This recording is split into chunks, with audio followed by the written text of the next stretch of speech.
আমি অভ্রর বড় আম্মু।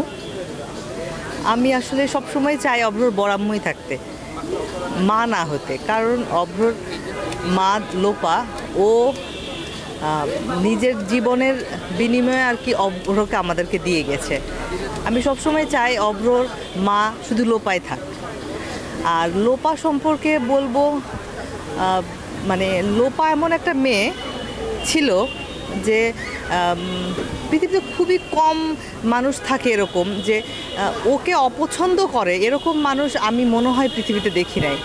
ও যেখানেই যাবে একদিন বা 2 ঘন্টা কারোর সাথে মিশলেও সে মানুষ তাকে পছন্দ করবে। মানে মানে ওকে কখনো কেউ অপছন্দ করতো এরকম আমি শুনি নাই। মানে এত ভালো একটা মেয়ে ছিল, মানে এত ধৈর্যশীল মানুষ আমি খুব কম দেখেছি। এত বুদ্ধিমান ধৈর্যশীল একটা মেয়ে ছিল। আমি চাই অভ্র ওর মার মতো হোক। আর অভ্র কখনো মানে লোপাকে নিয়ে শূন্যতায় কষ্ট না পাক।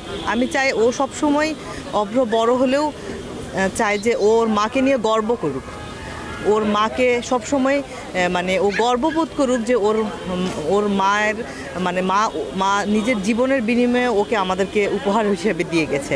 কখনো এটা নিয়ে ও দুঃখ প্রকাশ না করুক, ও কোনো কষ্ট না পাক। আর আমরা সবাই চেষ্টা করি ওকে, ও যেন মানে ওই দুঃখটা না পায়, সবসময় হাসি খুশি থাক।